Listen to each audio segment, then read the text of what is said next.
Adelina, seorang wanita cantik asal Spanyol, meninggalkan kehidupan glamor di Eropa demi mengejar cinta sejatinya. Bagas, seorang peternak ayam sederhana dari desa Sumberarum, Indonesia. Tapi cinta bukan satu-satunya alasan dibalik keputusannya.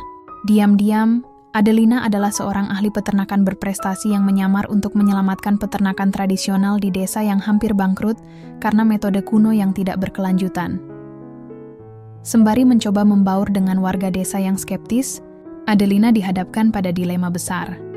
Tetap menyembunyikan identitasnya demi cinta, atau mengungkap siapa dirinya dan menghadapi penolakan demi menyelamatkan masa depan peternakan. Puncak konfliknya datang ketika cintanya dan visinya mulai berbenturan, memaksanya membuat keputusan paling sulit dalam hidupnya. Langit pagi itu cerah, dan aroma tanah basah masih menggantung di udara desa Sumberarum. Ayam-ayam berkokok semangat seperti alarm alami yang tak pernah telat.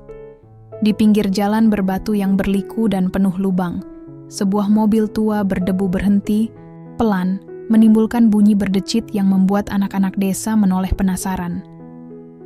Dari dalam mobil, turunlah seorang gadis dengan kulit putih seputih susu, mata kecoklatan, dan rambut panjang bergelombang seperti yang sering terlihat di film-film romantis.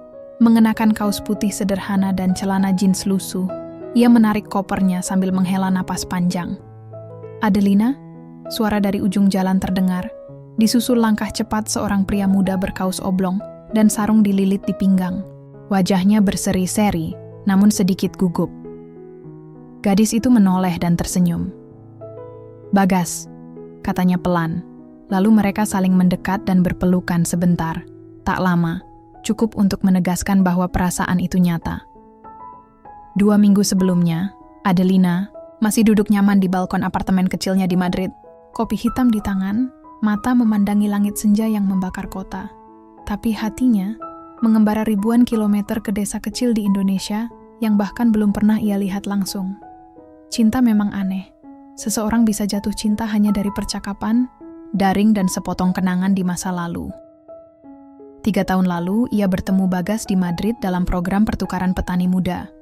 Bagas mewakili kelompok peternak tradisional dari Indonesia. Mereka hanya bersama 2 minggu, tapi itu cukup untuk menyisakan benih yang tumbuh perlahan di hati.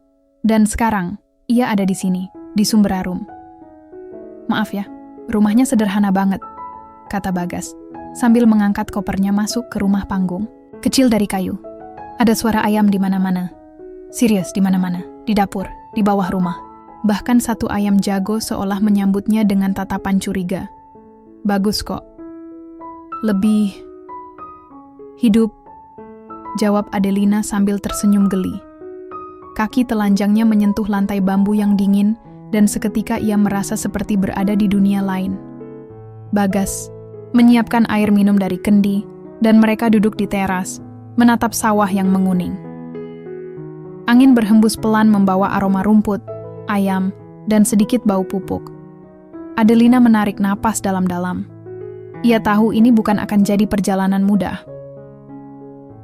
"Warga sini belum tahu kamu datang. Mereka agak sensitif soal orang luar," kata Bagas pelan. Adelina mengangguk. "Aku akan pelan-pelan.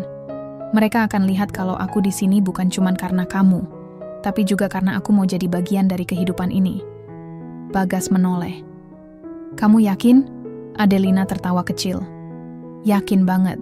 Bahkan aku siap bangun subuh dan bersihin kandang ayam." Bagas mendecak. "Nanti kamu yang kabur duluan." Malam pertama, Adelina tidur di kasur tipis beralas tikar. Suara jangkrik bersahutan, dan dari kejauhan terdengar suara gamelan latihan dari langgar kecil. Tidak ada AC, tidak ada Netflix, tidak ada Wi-Fi. Hanya keheningan dan tubuh yang kelelahan. Tapi anehnya, ia tidur nyenyak. Pagi-pagi benar, Bagas membangunkannya. "Ayo, kita ke kandang." Masih mengantuk, Adelina menyikat giginya di pinggir sumur. Airnya dingin seperti es. Saat ia berjalan ke kandang, ia melihat Bagas sudah sibuk membawa ember pakan dan mengisi air minum ayam. Kandangnya besar, tapi agak kumuh dan semrawut. Banyak ayam terlihat lemas. "Kamu pernah megang ayam sebelumnya?" tanya Bagas sambil menoleh. Adelina tersenyum. "Pernah, tapi nggak sebanyak ini." Itu jawaban jujur, separuhnya. Ia mulai membantu menebar pakan. Sepatu putihnya berubah coklat dalam 5 menit. Seekor ayam melompat ke lengannya, dan ia menjerit kecil sebelum akhirnya tertawa. Anak-anak desa mulai berdatangan, menonton dari pagar kandang. Mereka tertawa geli melihat bule yang belepotan lumpur dan kotoran ayam. "Nanti sore kamu ikut ke warung, kenalan sama warga," ujar Bagas. "Siap, aku akan belajar ngomong Jawa juga," katanya semangat. Bagas terkekeh. "Wah, nanti kamu jadi lebih Jawa dari aku." Sore itu, Adelina duduk di warung kopi milik Pak Darto. Warga berdatangan. Ada yang heran, ada yang senyum-senyum, dan ada juga yang langsung bertanya, "Bule iki sopo, Mas Bagas?" "Bule ini siapa?" "Mas Bagas?" Adelina menjawab dengan sopan. "Nama saya Adelina. Saya dari Spanyol. Seneng bisa di sini." Dengan logat asing dan terbata-bata, tapi tulus. Beberapa orang masih diam. Tapi ada satu ibu yang tertawa. "Loh, bagus toh. Nanti diajari masak sayur lodeh." Hari itu, pelan-pelan, tembok kecurigaan mulai retak. Malamnya, di teras rumah, mereka duduk berdua lagi. "Aku lihat banyak yang bisa diperbaiki dari peternakan ini," kata Adelina pelan, hampir seperti bicara pada dirinya sendiri. Bagas menoleh. "Maksudmu?" Nanti saja, pelan-pelan. Sekarang aku cuma mau menikmati malam di desa." Bagas mengangguk, tapi hatinya bertanya-tanya. Ia merasa, Adelina datang dengan sesuatu yang lebih dari sekadar cinta. Dan malam pun turun pelan-pelan, membungkus dua hati dari dunia berbeda yang mulai bertaut dalam keheningan Sumberarum. Hari-hari pertama di desa Sumberarum seperti naik roller coaster untuk Adelina. Pagi-pagi dia bangun dengan suara ayam yang teriak, seperti band rock yang lagi soundcheck. Bukan cuma satu ayam, puluhan, mungkin ratusan. Entah kenapa ayam di desa ini seolah punya alarm internal yang sinkron. Jam 5 pagi, mereka serempak konser. Adelina terbangun dengan rambut awut-awutan dan mata sepet. Tapi dia tersenyum. "Selamat pagi, Indonesia," gumamnya dalam bahasa Spanyol. Bagas sudah di luar, duduk di bangku panjang sambil nyeruput kopi hitam panas. Di sampingnya ada sepiring pisang goreng yang masih mengepul. "Sarapan dulu, nanti langsung ke kandang," katanya santai. Adelina duduk di sebelahnya. Mengambil satu pisang goreng, ia mencicipinya dengan hati-hati, lalu matanya membesar. "Ini enak banget," Bagas tertawa kecil. "Baru tahu, nanti kamu ketagihan. Kandang ayam di Sumberarum bukan tempat Instagramable. Jangan bayangkan tempat bersih berkeramik dengan pendingin udara. Kandang di sini panjang, beratap seng, dengan lantai tanah dan bau yang menusuk hidung. Ayamnya ada yang sehat, ada juga yang jalannya miring kayak mabuk. Ini kandang utama," kata Bagas sambil menunjuk satu area luas yang penuh rak telur dan tempat pakan. Sebagian ayam udah tua, hasil telurnya mulai menurun. Tapi ya, kita nggak punya modal buat ganti semua. Adelina mengangguk, memperhatikan setiap detail. Matanya jeli. Ia melihat ada kandang yang bocor, pipa air yang macet, dan tumpukan pakan yang mulai berjamur. "Ini, kamu nggak takut ayamnya kena jamur?" tanyanya hati-hati. Bagas mengangkat bahu. "Kita bersihin semampunya. Tapi ya, kadang telat juga. Nggak ada orang khusus yang ngerti soal manajemen kandang." Adelina tidak berkomentar lebih jauh. Ia hanya mengangguk, lalu turun tangan. Dia ikut menebar pakan, membersihkan tempat minum, bahkan mengganti sekam basah di sudut kandang. Kamu nggak jijik?" tanya Bagas heran waktu melihat Adelina jongkok di pojok, ngangkat tumpukan sekam sambil tangannya kotor penuh lumpur dan sisa kotoran ayam. "Aku bukan cewek manja, Mas," katanya sambil menyengir. "Cuma, nanti pinjam sabun cuci tangan ya." Hari demi hari berlalu. Adelina semakin terbiasa dengan ritme desa. Bangun pagi, sarapan sederhana, ke kandang, siang istirahat, sore kadang bantu di kebun atau pasar. Ia mulai bisa membedakan jenis ayam petelur dari ayam pedaging. bahkan mulai ikut mencatat produksi telur harian. Tapi di balik semua itu, Adelina diam-diam mencatat banyak hal. Kualitas pakan, suhu kandang, kondisi sanitasi, bahkan rutinitas pemberian vaksin. Semua ia tulis dalam buku kecil biru yang selalu dibawanya. Ia tahu, terlalu cepat memberi saran bisa membuat warga curiga. Tapi naluri profesionalnya tak bisa diam saja. Suatu sore, ketika Bagas sedang memperbaiki pintu kandang yang rusak, Adelina duduk di bale-bale depan rumah dengan Ibu Sri, tetangga sebelah. Ibu Sri orangnya cerewet tapi baik hati. "Kamu beneran betah tinggal di sini, Dek?" tanya Bu Sri sambil mengupas singkong. Adelina tersenyum. "Iya, Bu, saya suka suasananya. Damai, orang-orangnya ramah." Bu Sri terkekeh. "Ramah, ya?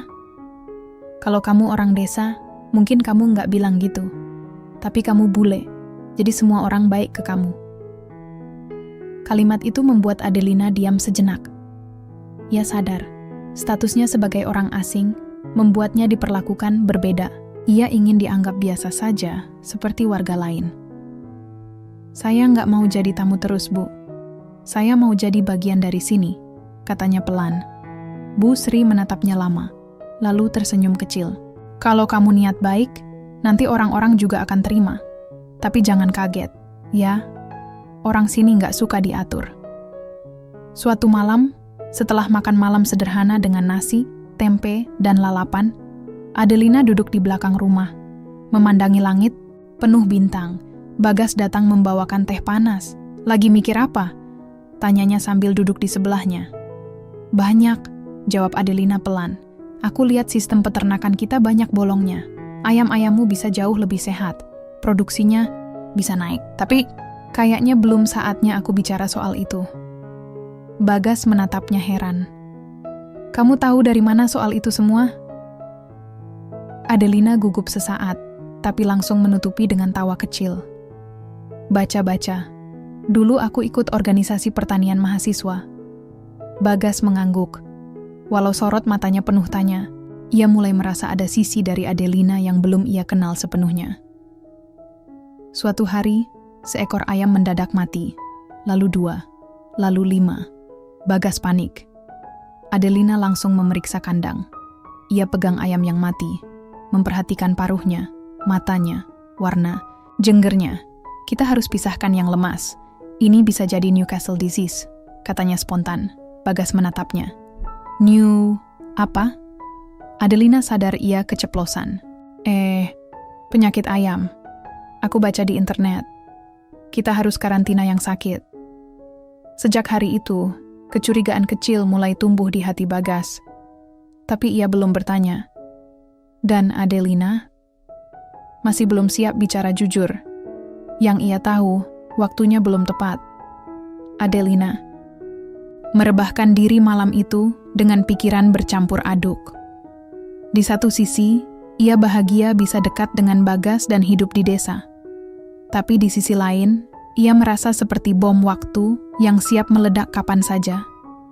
Ia bukan cuma gadis biasa yang jatuh cinta pada pria desa. Ia adalah seseorang yang datang dengan misi. Dan ia tahu, cepat atau lambat, semua akan terbuka. Sinar matahari pagi menyelinap lewat celah dinding bambu, membuat siluet jendela membentuk pola di lantai. Suara ayam sudah biasa. Tapi pagi ini, suara ibu-ibu ngerumpi di depan rumah membuat Adelina bangun lebih cepat dari biasanya. Katanya, bule itu anak orang kaya. "Loh, tapi kok betah tinggal di desa? Apa nggak bosen?" Jangan-jangan ada maksud lain? Adelina membuka jendela perlahan. Dari balik daun pintu, ia melihat 3 ibu sedang duduk di bale-bale depan. Rumah Ibu Sri lengkap dengan keranjang berisi cabai dan terong. Mereka berbicara dengan nada pelan, tapi cukup jelas terdengar. Ia menarik napas pelan. Tak sepenuhnya kaget. Ia tahu hari-hari bulan madu sebagai bule cantik yang lucu dan rajin akan segera berganti. Warga desa itu ramah, iya, tapi juga waspada. Apalagi pada hal-hal yang berbeda. Siangnya, Adelina menemani Bagas ke pasar desa. Ini bukan pasar modern ber-AC seperti di Madrid, tapi justru itulah yang membuatnya jatuh cinta.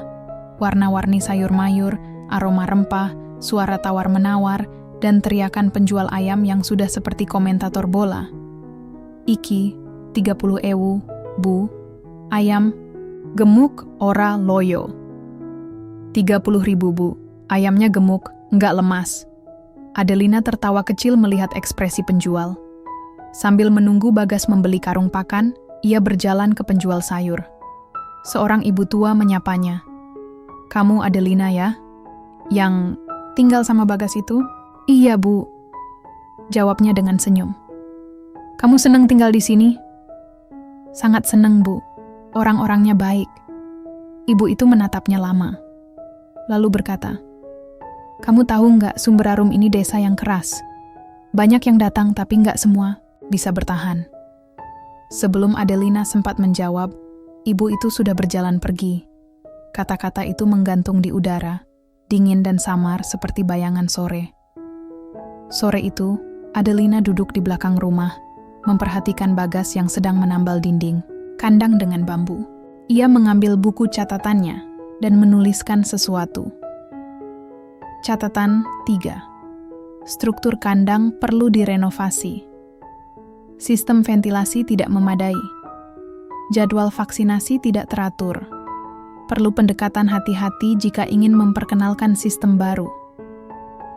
Ia menutup buku itu cepat-cepat saat Bagas menoleh. "Kamu nulis apa sih dari tadi?" Cuma diary," katanya sambil cengengesan. Bagas berjalan mendekat dan duduk di sampingnya. "Kamu masih betah?" "Masih. Tapi aku sadar, jadi orang baru itu nggak gampang.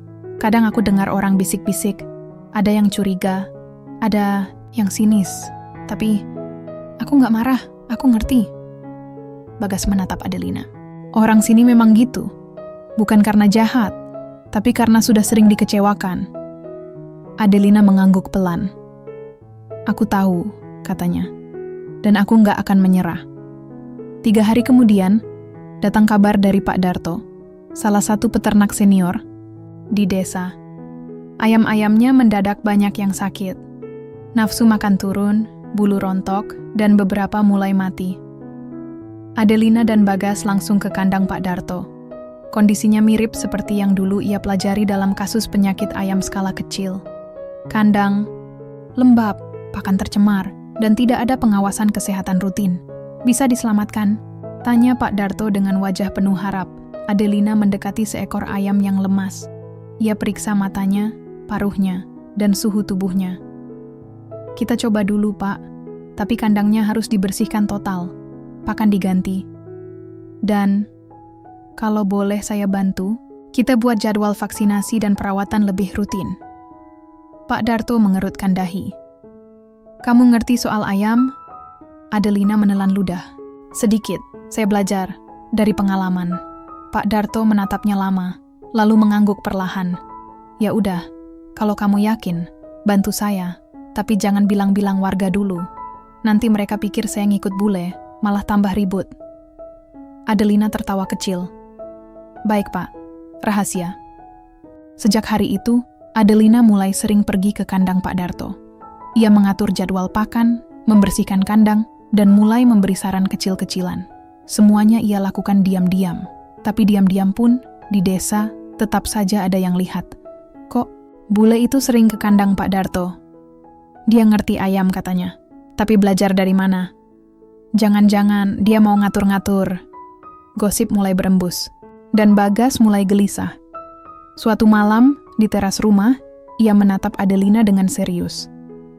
"Kamu belum cerita sepenuhnya, kan?" Adelina terdiam. "Kamu tahu banyak soal peternakan. Kamu ngerti penyakit ayam. Kamu bukan cuma gadis dari Madrid yang jatuh cinta sama peternak desa." Adelina menatapnya. Lama.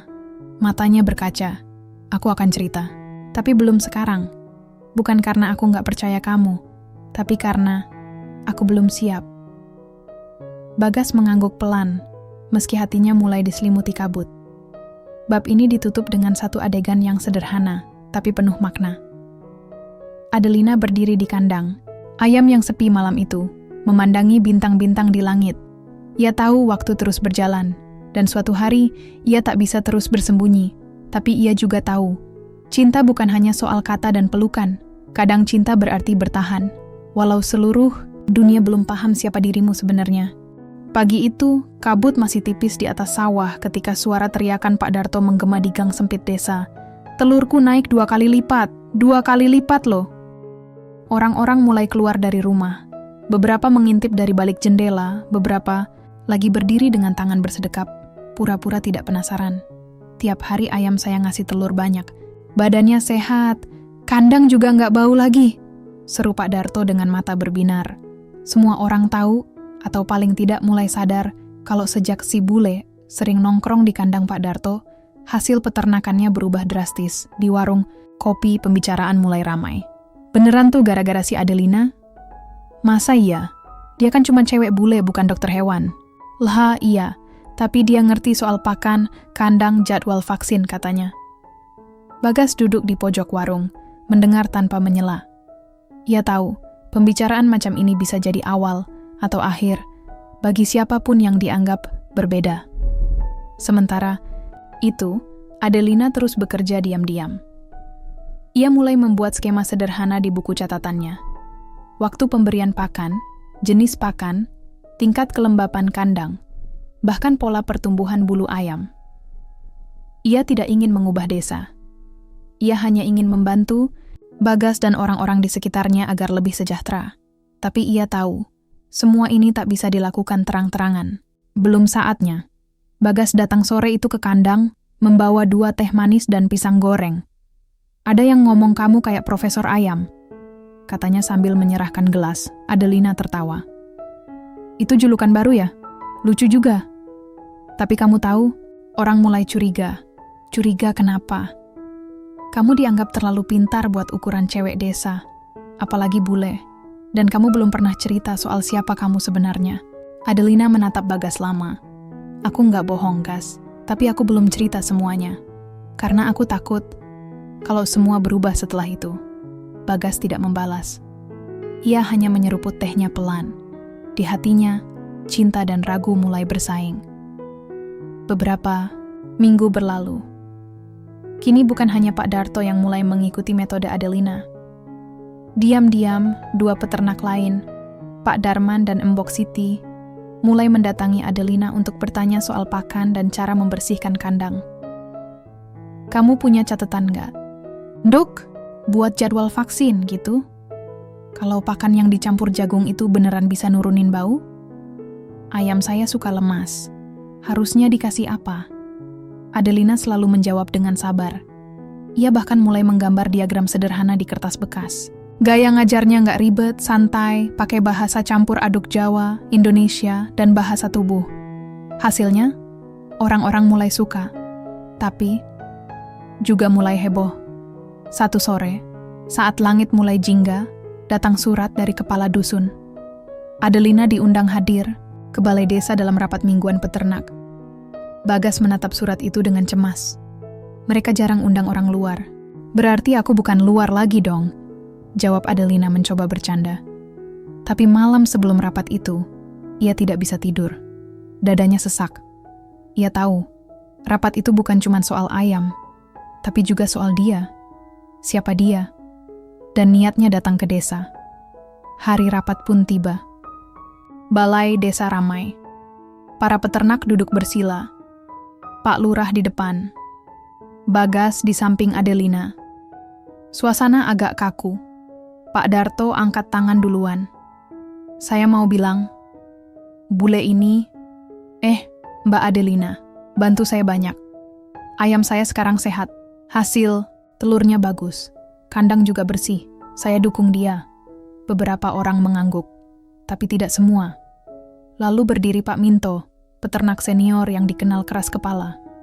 "Saya cuma mau tanya, siapa dia sebenarnya? Bule apa, Profesor? Kok ngerti semua tentang ayam?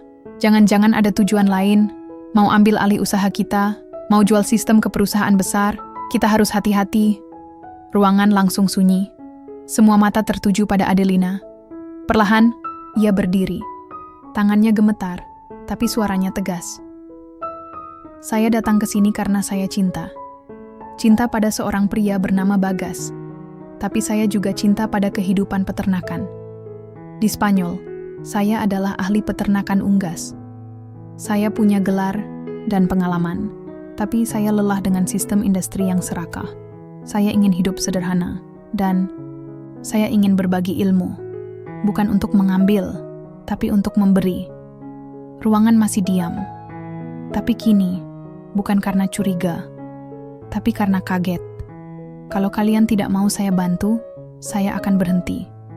Tapi saya tidak akan berhenti mencintai desa. Ini katanya menutup. Setelah itu suasana rapat mencair. Beberapa peternak mulai bertanya lebih banyak. Bahkan Pak Minto, walau masih kaku, tak menghardik lagi. Namun saat semua bubar, Bagas hanya diam. "Kamu bohong soal siapa kamu," katanya pelan. "Aku hanya menyembunyikan." "Bukan berbohong," sahut Adelina. "Bedanya tipis, Lin. Dan kepercayaan, itu rapuh." Adelina menunduk. Malam itu, untuk pertama kalinya sejak tiba di Sumberarum, ia menangis sendirian di balai bambu belakang rumah. Bukan karena penolakan warga, tapi karena hati seseorang yang paling ia cintai mulai menjauh. Desa Sumberarum berubah, perlahan tapi pasti. Kandang-kandang mulai dibersihkan rutin. Beberapa peternak mulai membuat jadwal pakan. Bahkan, anak-anak muda desa ikut membantu menyusun tempat penampungan limbah ayam dari botol bekas. Adelina tidak lagi bekerja diam-diam. Ia diminta memberi pelatihan mingguan di balai desa. Diagram warna-warni yang dulu hanya ada di buku catatannya, kini ditempel di papan tulis. Grafik suhu tubuh ayam, jenis pakan alami, dan rotasi kandang. Banyak yang kagum. Tapi juga banyak yang merasa terancam. Bagas semakin jarang bicara. Ia tetap membantu Adelina, tetap mengantar ke balai desa. Tapi senyum hangat yang dulu selalu hadir di tiap pagi, kini digantikan ekspresi datar. Hati Adelina seperti disayat. Setiap kali pria itu menjauhkan diri. Suatu malam, saat hujan mengguyur desa, Adelina memberanikan diri bertanya, "Bagas, kamu kenapa?" "Enggak kenapa-kenapa," jawabnya sambil tetap menggosok kandang ayam. "Kamu berubah." Bagas menatapnya. Kali ini benar-benar menatap, seperti ingin membaca isi pikirannya. "Kamu datang ke sini buat aku, atau buat proyekmu?" Pertanyaan itu menusuk lebih dalam dari yang Adelina perkirakan. Ia terdiam. Awalnya, karena kamu. Tapi setelah tinggal di sini, aku merasa, ini panggilan. Jawabnya pelan. Bagas berdiri, suaranya lirih tapi tegas. "Berarti aku bukan lagi alasan utama." Adelina memegang lengannya, tapi Bagas menarik diri. Hujan masih turun di luar, tapi di dalam ada badai yang lebih sunyi. Keesokan harinya, kericuhan kecil terjadi. Seorang peternak baru, Mas Tono, yang mencoba sistem baru sesuai saran Adelina, mengalami gagal panen. Ayamnya sakit massal karena keliru mencampur pakan fermentasi. Warga mulai berbisik-bisik lagi. "Itu gara-gara sistem baru, kan? Katanya ramah lingkungan, kok malah bikin rugi? Jangan-jangan memang bule itu cuma eksperimenin kita." Pak Minto kembali bersuara. Di tengah kerumunan di balai desa, ia menggebrak meja. "Kita harus berhenti nurut sama orang luar. Desa ini sudah jalan puluhan tahun dengan cara kita.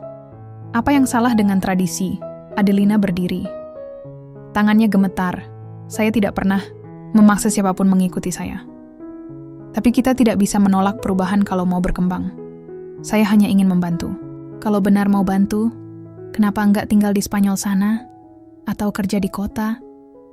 Kenapa harus datang ke desa kami?" Seru Pak Minto. Adelina menatap seluruh ruangan. Wajah-wajah penuh kecurigaan. Wajah-wajah yang pernah ia buat tertawa. Lalu, matanya berhenti di wajah Bagas. Ia berharap pria itu akan membelanya, tapi tidak ada kata yang keluar dari mulut Bagas. Ia hanya diam. Dan diam itu lebih menyakitkan daripada makian siapapun. Hari-hari setelah itu, Adelina menarik diri. Ia berhenti memberi pelatihan. Ia lebih banyak diam di rumah, membantu Ibu Sri masak atau membersihkan halaman, tapi tidak lagi menyentuh kandang. "Aku capek." "Bu, ujarnya suatu pagi sambil mengaduk sayur lodeh. Ibu Sri menatapnya sambil tersenyum lembut. Kamu bukan capek badan, tapi capek hati. Adelina tersenyum miris. Aku cuma ingin orang percaya aku datang, bukan untuk merusak. Ibu Sri menuangkan teh hangat dan duduk di sampingnya. Kadang, niat baik itu seperti pupuk. Baunya nggak enak, tapi kalau sabar, nanti hasilnya bagus. Sore itu, Bagas akhirnya bicara. Di depan kandang, di bawah langit oranye keemasan, ia mendekati Adelina yang sedang menyiram bunga. Aku minta maaf, katanya pelan. Adelina menoleh. Aku takut kehilangan desaku. Takut kalau semua berubah dan jadi tempat yang bukan milikku lagi.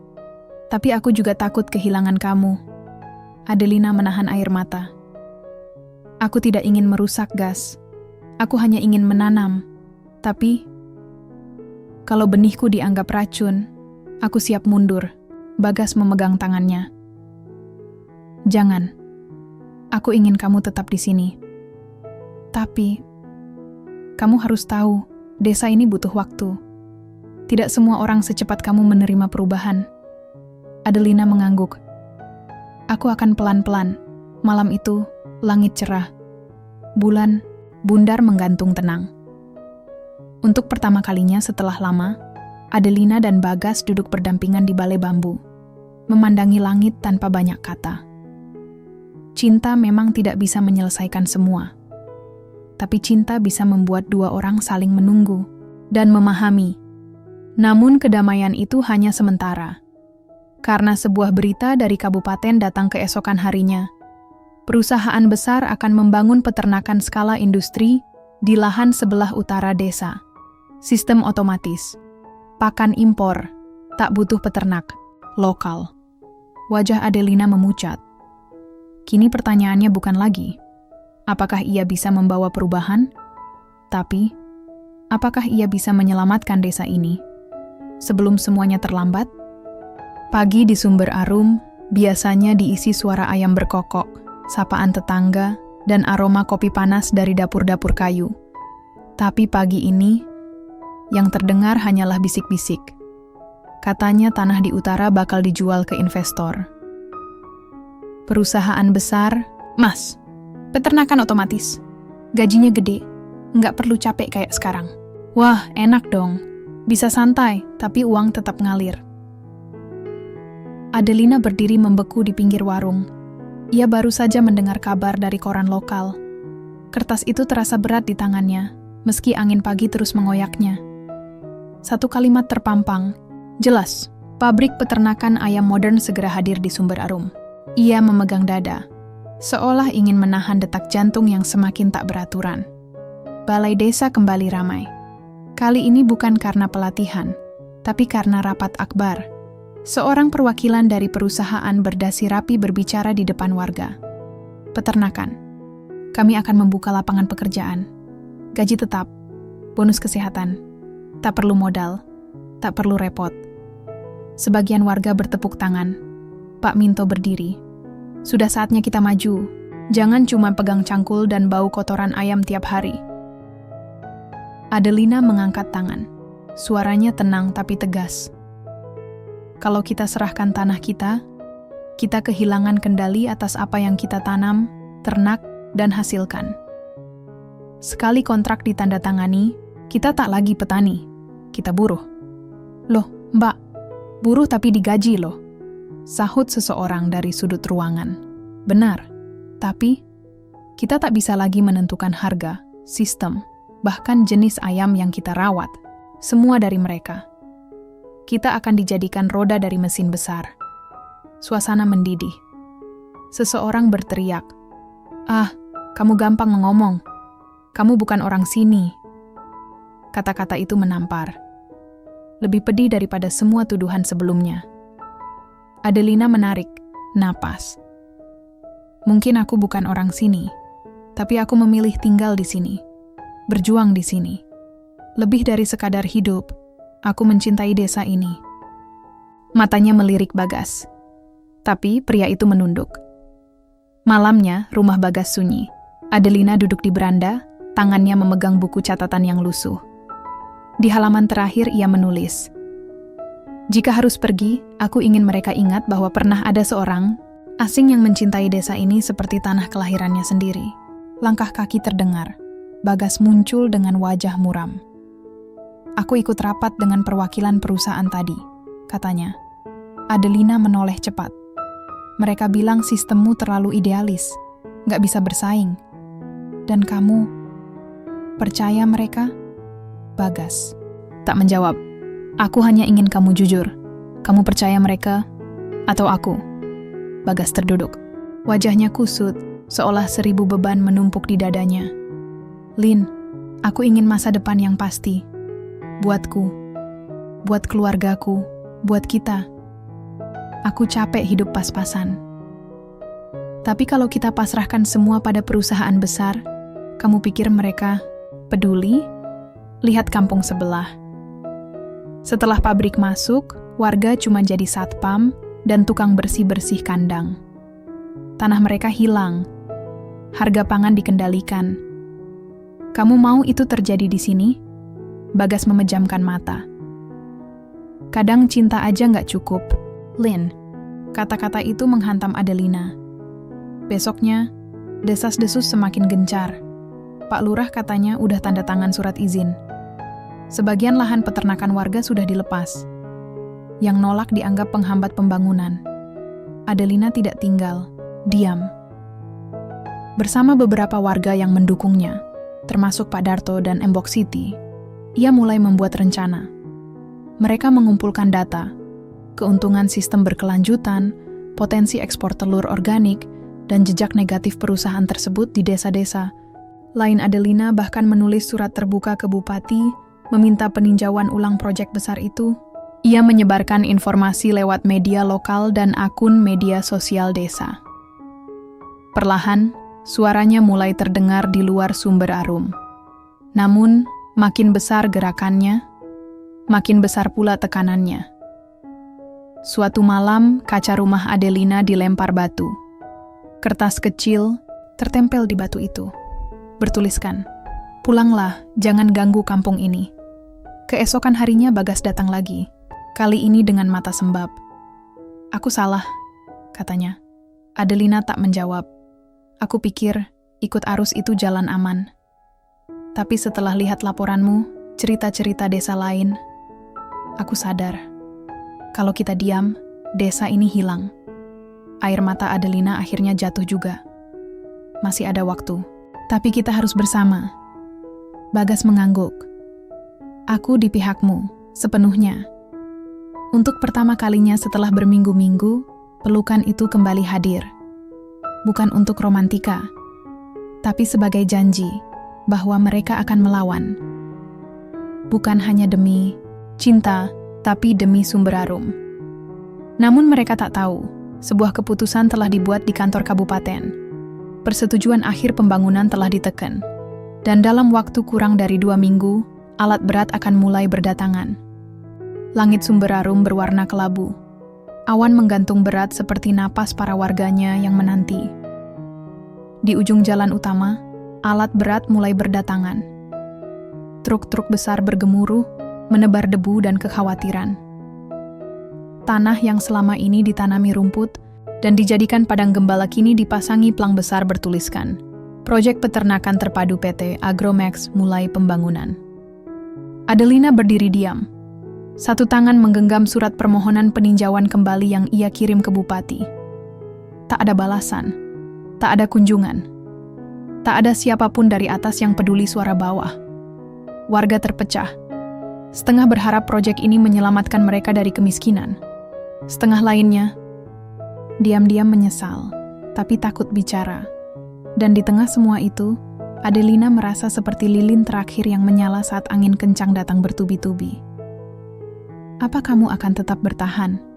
tanya Bagas malam itu saat mereka duduk di beranda. "Aku enggak tahu." Suara Adelina lemah. "Aku ingin tetap berjuang, tapi berjuang sendirian itu menyakitkan." Bagas menggenggam tangannya. "Kamu enggak sendirian." Adelina memandangnya dengan mata basah.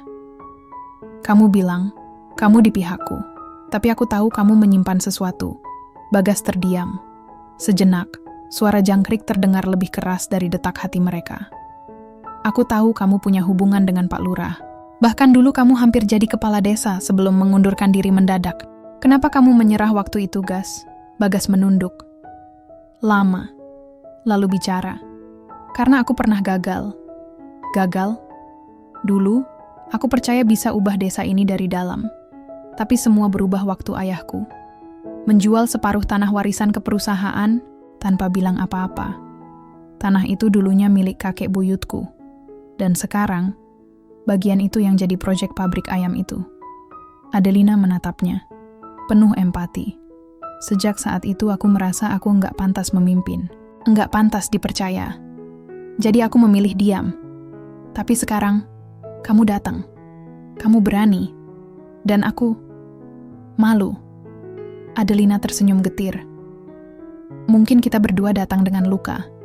Tapi luka itu yang bikin kita peduli.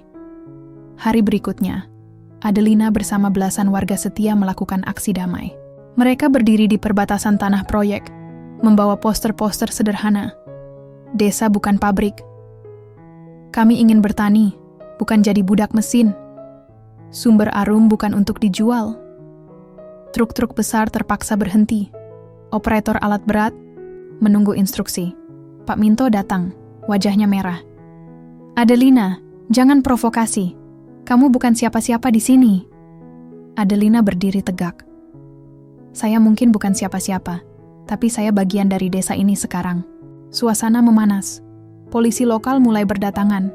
Kamera media juga muncul. Adelina sempat diwawancarai cepat oleh wartawan lokal. Kenapa Anda menolak proyek ini? Karena ini bukan kemajuan. Ini pengambil alihan. Saat ketegangan mencapai puncaknya, sebuah mobil berhenti di depan barisan massa. Dari dalam keluar seseorang tak disangka. Bupati semua terdiam, termasuk Bagas dan Pak Lurah. Bupati mendekat ke arah Adelina. Saya sudah membaca laporan Anda, Mbak Adelina. Jujur saja, awalnya saya pikir ini hanya gerakan sentimental seorang bule. Tapi setelah saya melihat dampak sosial di desa tetangga dan tanggapan warga sini, saya tahu kita harus pertimbangkan ulang. Pak Minto melangkah cepat. Tapi Pak, kontrak sudah ditandatangani. Bupati menatapnya tajam. Kami masih bisa batalkan. Kalau terbukti ada pelanggaran prosedur. Semua mata tertuju pada Pak Lurah. Dan saat itulah Bagas maju. Ia membawa setumpuk dokumen. Saya punya salinan surat jual beli tanah warisan yang dilakukan secara ilegal, tanpa tanda tangan ahli waris, tanpa persetujuan warga sekitar. Saya, sebagai anak kandung almarhum pemilik tanah itu, tidak pernah menyetujui penjualan ini. Pak Lurah pucat. Kamu bohong, tanah itu sudah sah. Bagas mengangkat salinan akta. Silakan cek ke notaris. Kami punya rekamannya. Keadaan berbalik. Bupati menunda proyek. Polisi membawa Pak Lurah untuk diperiksa. Pak Minto akhirnya menunduk dan pergi tanpa kata. Warga berdiri dalam kebingungan. Tapi juga kelegaan Adelina dan Bagas berdiri di tengah barisan. Peluh, air mata, dan debu bercampur di wajah mereka. Malamnya, di bawah langit sumber arum yang akhirnya tenang, Adelina duduk di balai bambu bersama Bagas. Aku harus pergi, Gas, katanya tiba-tiba. Bagas menoleh, terkejut. Kenapa? Aku sudah melakukan apa yang bisa aku lakukan. Tapi proyek seperti ini enggak akan berhenti di sini. Aku dihubungi organisasi peternakan dari Spanyol. Mereka ingin aku bantu di Asia Tenggara. Bagas diam. Aku ingin tetap di sini. Aku ingin bangun rumah kecil, pelihara ayam, dan lihat senyummu setiap pagi. Tapi hatiku juga ingin membantu lebih banyak desa. Lebih banyak orang. Bagas menarik napas panjang. Kalau kamu pergi, apa kamu bakal balik? Adelina menggenggam tangannya. Kalau kamu mau menungguku, Bagas tersenyum. Aku enggak akan nunggu. Aku akan menyiapkan desa ini jadi lebih baik. Biar pas kamu balik, kita bisa mulai sesuatu yang lebih besar. Adelina tertawa kecil, menangis sedikit. Kamu tahu, Kamu satu-satunya alasan aku bisa bertahan sejauh ini. Bagas membalas pelukannya.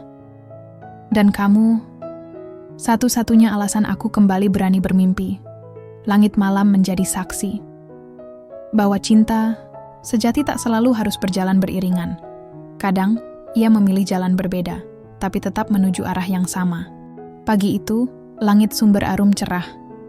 Matahari menyinari desa seperti biasanya, tapi hari ini ada nuansa berbeda. Warga berkumpul di lapangan kecil dekat balai desa. Bukan karena konflik, bukan pula untuk rapat darurat.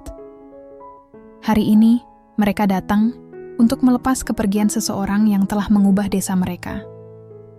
Adelina berdiri di tengah kerumunan, mengenakan blus putih sederhana dan celana kain, tas ransel di punggungnya, tak terlihat mewah, tapi ada aura kuat dalam sikapnya, seperti seorang pemimpin yang merakyat, bukan turis yang akan pulang. "Lin, yakin kamu nggak mau tinggal?" tanya Mbok Siti, memeluknya erat. Adelina mengangguk pelan. "Hati saya tinggal, tapi kaki saya harus melangkah dulu. Masih banyak desa lain yang butuh suara." Pak Darto menepuk bahunya. "Kami beruntung pernah punya kamu di sini, Nak. Terima kasih sudah mempercayai kami, bahkan ketika kami sendiri sempat lupa siapa kami." Satu persatu warga mendekat, mengucap salam perpisahan. Beberapa anak kecil menangis. Bahkan Pak Minto, yang dulu vokal menolak perubahan, datang membawa sebakul telur hasil panen ayam organik dari kandangnya. "Saya mau coba sistemmu itu, Lin," katanya pelan. "Maaf dulu saya keras kepala." Adelina tersenyum. "Lebih baik terlambat daripada tidak berubah sama sekali, Pak." Sore harinya, di terminal kecil ujung desa, Bagas datang terlambat. Napasnya tersengal. "Aku kira kamu sudah berangkat." Adelina tertawa, menggoda. "Kamu pikir aku bakal pergi tanpa pamit sama kamu?" Mereka berdiri berhadapan. Hening. Bagas mengeluarkan kotak kecil dari saku bajunya. Bukan cincin, tapi gantungan kunci berbentuk ayam dari kayu jati, dengan ukiran, tulisan, "Pulanglah ke tempat yang mencintaimu." Adelina menerimanya. Matanya mulai berkaca. "Gas, aku takut. Takut terlalu lama di luar dan kehilangan rasa pulang." Bagas tersenyum, menatap dalam. "Rasa pulang itu bukan soal waktu, tapi soal hati. Dan hatiku akan selalu nyimpen ruang buat kamu." Tangis Adelina pecah. Tapi bukan karena sedih, karena lega. Karena tahu cinta sejati tak selalu butuh pelukan. Kadang, cukup dengan percaya bahwa mereka akan bertemu lagi. Di waktu yang lebih baik, di tempat yang lebih kuat. 3 bulan kemudian, Sumber Arum, dari catatan harian Mbok Siti. Hari ini panen telur pertama dari sistem baru. Ayamnya sehat, kandangnya bersih, dan telur-telurnya dijual sampai ke kota. Si Bagas juga mulai bikin koperasi kecil-kecilan buat warga yang mau belajar beternak dengan cara berkelanjutan. Desa jadi lebih hidup. Anak-anak muda mulai tertarik balik dari kota. Bahkan ada rencana bangun tempat pelatihan buat petani modern, pakai nama Adelina Center. Katanya sih, ide dari Bagas. Lin ngirim surat tiap minggu. Katanya dia sekarang di Filipina, bantu program serupa. Tapi, dia masih simpan foto Sumber Arum di dompetnya. 1 tahun kemudian, Bandara Internasional Yogyakarta. Bagas berdiri di pintu kedatangan. Wajahnya deg-degan seperti pertama kali bertemu. Di tangannya, bunga liar dari kebun belakang rumah, dan secarik kertas bertuliskan, "Selamat datang Lin, selamat pulang." Di kejauhan, langkah ringan dan senyum yang tak asing muncul dari kerumunan, penumpang Adelina. Dengan rambut lebih pendek, kulit yang lebih terbakar matahari, dan mata yang tetap menyimpan semangat yang sama. Mereka saling menatap. Tak perlu kata-kata. Dunia bisa menunggu. Karena akhirnya, 2 dunia itu bersatu. Di tanah yang dulu asing kini menjadi rumah.